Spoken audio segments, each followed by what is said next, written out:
दोस्तों, भूत प्रेत जैसी अविश्वसनीय और अकल्पनीय चीजों का किसी सुनसान और डरावनी जगह पर होना कोई बड़ी बात नहीं है। अगर ये सब कुछ वहां ना भी हो, तब भी हमें ऐसा महसूस होता है कि सुनसान जगह पर कोई ना कोई तो हमें देख रहा है। लेकिन तब क्या हो जब मंदिर जैसी जगहों पर ऐसी ऐसी रहस्यमयी बातें सुनने को मिले, जिनके बारे में सुनना तो दूर, सोचना भी अपने आप में हैरान करने वाला है। और आज की इस वीडियो में हम आपको केदारनाथ मंदिर के बारे में कुछ ऐसी ही रहस्यमयी बातें बताने वाले हैं, जिन्हें सुनने के बाद आप ये मानने पर मजबूर हो जाएंगे कि वाकई में भगवान होते हैं। बस हमारे साथ वीडियो में इसी तरह बने रहिए। दोस्तों, वैसे तो दुनिया भर में रहस्यमयी जगहों की कोई कमी नहीं है, लेकिन हमारे भारत में मौजूद केदारनाथ मंदिर को दुनिया की सबसे मिस्टीरियस जगहों में से एक माना जाता है। ये मंदिर उत्तराखंड राज्य के रुद्रप्रयाग जिले में स्थित है। भगवान शिव का ये मंदिर हिंदू तीर्थ स्थलों में सबसे शुद्ध माना जाता है। इस मंदिर के बारे में एक बहुत ही प्रचलित मान्यता ये है कि जो कोई भी आकर इस मंदिर में पूजा करता है, वो बहुत ही खुशकिस्मत होता है, क्योंकि इस मंदिर में माथा टेकना हर किसी के नसीब में नहीं होता। लेकिन इनमें सबसे ज्यादा हैरानी वाली बात यह है कि केदारनाथ के इस मंदिर को कब, किसने और क्यों बनवाया, इसके बारे में किसी को नहीं मालूम।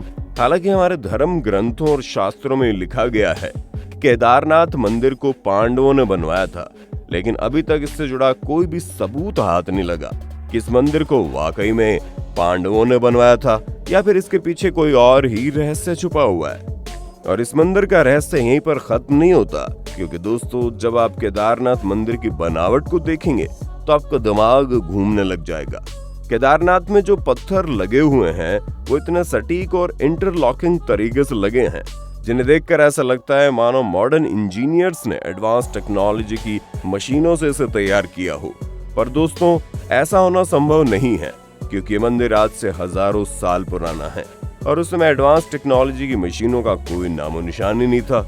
ऐसे में बिना किसी लेटेस्ट टेक्नोलॉजी के इस मंदिर को ऐसे बनाना अपने आप में चमत्कार से कम नहीं है, जो कई सारे सवाल खड़े करता है। और हम यहाँ पर चमत्कार इसीलिए कह रहे हैं क्योंकि बड़े से बड़े तूफान या फिर बवंडर जो लेटेस्ट टेक्नोलॉजी से बनी इमारतों को चकनाचूर कर देता है, वो इस मंदिर को छू तक भी नहीं पाता, जिसका सबसे बड़ा उदाहरण हम 2013 में देख चुके हैं। जून के महीने में केदारनाथ में बहुत ही भयानक सुनामी और तूफान आया, जिसकी वजह से पूरा का पूरा उत्तराखंड पानी में बह गया। आज के जमाने की ऊंची ऊंची इमारतें भी जमीन पर ताश के पत्तों की तरह बिखर गई। कई सारी इमारतें पानी के साथ बहती हुई चली गई, लेकिन केदारनाथ का मंदिर जस का तस खड़ा रहा। आज भी आप केदारनाथ को ठीक वैसे ही देखेंगे जैसे ये सालों पहले तैयार हुआ था। अब कई लोग ये भी सोच सकते हैं कि इसमें कौन सी बड़ी बात है। हो सकता है मंदिर में लगे पत्थर मजबूत हों, जिसकी वजह से मंदिर नहीं गिरा और अपनी जगह पर खड़ा रहा। ऐसे में अगर आप भी इस तरह की सोच रखते हैं तो जरा ठहर जाइए, क्योंकि अब हम आपको जो बताने वाले हैं उसे सुनने के बाद तो आपके रोंगटे खड़े हो जाएंगे। क्योंकि दोस्तों, जब उस वक्त की तस्वीरें आप गौर से देखेंगे तो बाढ़ का पानी हर तरफ दिखाई दे रहा है। पानी की तेज लहरें केदारनाथ मंदिर को अपने साथ बहाने के लिए आ ही रही थी। तभी पीछे से एक बड़ा पत्थर न जाने कहां से निकल कर आया और केदारनाथ मंदिर के जस्ट पीछे रुक कर उसने पानी की धारा को दो भागों में बांट दिया। यानी कि पानी की तेज तबाही भरी धारा जो मंदिर को तबाह करने के लिए आगे बढ़ रही थी, उसे इस विशालकाय पत्थर ने बहुत ही चमत्कारी तरीके से दो भागों में बांट दिया, जिसकी वजह से मंदिर पूरी तरह से सुरक्षित हो गया, क्योंकि पानी का सारा फोर्स इस पत्थर पर लग रहा था और ये मंदिर पूरी तरह से सुरक्षित खड़ा रहा। यहाँ पर सबसे बड़ा सवाल तो यही खड़ा होता है कि जब लेटेस्ट टेक्नोलॉजी से बनने वाली इमारतें पानी के तेज बहाव को नहीं झेल सकी और टूटकर बिखर गई, वहीं देवों के देव महादेव का केदारनाथ मंदिर पूरी मजबूती के साथ खड़ा रहा। अब आप इसे अंधविश्वास कहें या फिर कुछ और, लेकिन वाकई में दोस्तों, हमारे लिए तो ये किसी चमत्कार से कम नहीं है। वरना मंदिर को सुरक्षित रखने वाला विशालकाय पत्थर अचानक से ही वहां कैसे आ गया, जो आज तक तो कभी भी दिखाई नहीं दिया। इस घटना के बाद बहुत से लोगों को ये विश्वास हो गया कि जिस मंदिर की पूजा करने के लिए लोग मीलों की दूरी तय करके ऊंची ऊंची पहाड़ियां चढ़कर यहाँ आते थे, वो वाकई में बहुत ही ज्यादा चमत्कारिक है, जिसका चमत्कार पूरी दुनिया देख चुकी है। और यही वजह है कि केदारनाथ मंदिर को भारत के सबसे पवित्र मंदिर के तौर पर जाना जाता है। दोस्तों, अगर आप कभी केदारनाथ के दर्शन करने गए हैं तो आपको यहाँ मौजूद रेतस कुंड के बारे में पता ही होगा। पर क्या आपको ये मालूम है कि जब कभी भी कोई यहाँ ओम का जाप करता है तो इस कुंड में से बुलबुले निकलने लगते हैं। अब जाहिर सी बात है, ये कोई नॉर्मल चीज तो है नहीं कि ओम का जाप करते ही पानी से बुलबुले निकलने लगे। इसीलिए कई सारे एक्सपर्ट्स ने यहाँ आकर इसके पीछे का रहस्य जानने की कोशिश की कि आखिर इसके पीछे की वजह क्या है। पर लगातार सालों तक खोजबीन करने के बावजूद उन्हें कोई भी वैज्ञानिक तर्क नहीं मिला। और अभी भी कई सारे वैज्ञानिक ये सोचकर अपना सर पीट रहे हैं कि केवल ओम का जाप करने से इस कुंड से बुलबुले क्यों निकलते हैं। दोस्तों, ये बात तो आप अच्छे से जानते हैं कि केदारनाथ एक ऐसा धाम है जिसका कपाट 6 महीने खुला रहता है और 6 महीने बंद रहता है। पर हैरान करने वाली बात तो तब पता चलती है जब 6 महीना ये मंदिर पूरी तरह से बंद रहता है, क्योंकि इस दौरान मंदिर के अंदर सबसे ज्यादा अजीब घटनाएं होती है जिसे वहां पर रहने वाले लोग महसूस भी कर सकते हैं। असल में केदारनाथ मंदिर के आसपास रहने वाले लोगों का ये कहना है कि जब 6 महीने इस मंदिर का द्वार बंद हो जाता है तो किसी को भी इस मंदिर के अंदर जाने नहीं दिया जाता, फिर चाहे वो कितना भी बड़ा खलीफा क्यों ना हो। भगवान 6 महीनों तक किसी को भी दर्शन नहीं देते। एक बार अगर मंदिर का कपाट बंद हो गया तो डायरेक्ट 6 महीने बाद ही खुलता है और पूरे 6 महीने मंदिर में कोई साफ सफाई भी नहीं की जाती।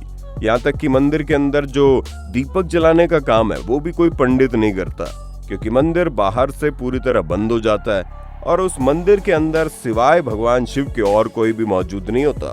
लेकिन क्या आपको मालूम है, जब पूरे 6 महीने बाद मंदिर का कपाट पहली बार खोला जाता है तो उसके अंदर का दीपक लगातार जलता रहता है और मंदिर अंदर से पूरा साफ सुथरा होता है, जिसमें एक भी धूल मिट्टी के कण नहीं होते, जिसे देखकर लगता है मानो मंदिर के अंदर कोई ना कोई तो ऐसा था जो मंदिर की सफाई भी कर रहा था, उसके अंदर दिया भी जला रहा था।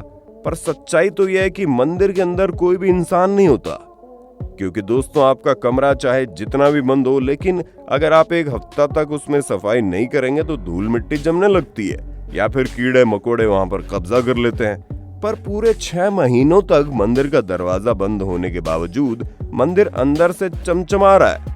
ये सच में बहुत बड़ा चमत्कार है।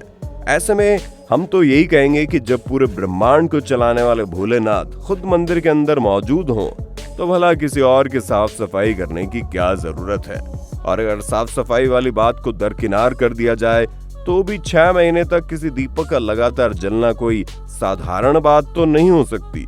लोगों का कहना है कि इस मंदिर में 6 महीने तक तो भक्त भगवान शिव की आराधना करते हैं, लेकिन जब कपाट बंद हो जाते हैं तो देवी देवता भगवान की आराधना करते हैं, उन्हें दिया जलाते हैं और भोले शंकर की सेवा में विलीन रहते हैं। यही सब कारण है कि लोग केदारनाथ मंदिर को बहुत ही ज्यादा रहस्यमयी और पवित्र कहते हैं, क्योंकि यहाँ असीम शक्तियां मौजूद है जो लोगों को दिखाई तो नहीं देती, लेकिन संसार को यही शक्तियां चला रही है।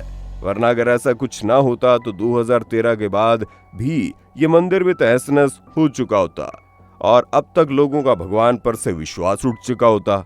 ये सारी तो चमत्कारिक बातें हो गई, लेकिन अगर वैज्ञानिक तौर पर देखा जाए तो वैज्ञानिकों का ये मानना है कि केदारनाथ मंदिर पूरे 400 सालों तक बर्फ से ढका रहा, लेकिन फिर भी उसे कुछ नहीं हुआ। इतना ही नहीं, जब आप इस मंदिर के अंदर जाएंगे तो देखेंगे यहाँ मौजूद शिवलिंग त्रिकोणीय आकार का है, जो कि सभी शिवलिंग उसे बहुत ही ज्यादा अलग है और ऐसा शिवलिंग आपको कहीं भी देखने को नहीं मिलेगा सिवाय केदारनाथ के। उम्मीद है केदारनाथ के इस मंदिर के बारे में जानकर आप भी बहुत ज्यादा हैरान हुए होंगे। अब आप वीडियो के बारे में क्या कहना चाहते हैं कमेंट में बताइए जरूर, और इसी तरह की वीडियोस को देखते रहने के लिए चैनल को जरूर सब्सक्राइब करें। धन्यवाद। दोस्तों, आपकी स्क्रीन पे 2 और वीडियोस दिख रही हैं, जिसे देखने के लिए आप इस स्क्रीन पर क्लिक करें। दोनों देखिएगा, बहुत अच्छी वीडियो बनी है।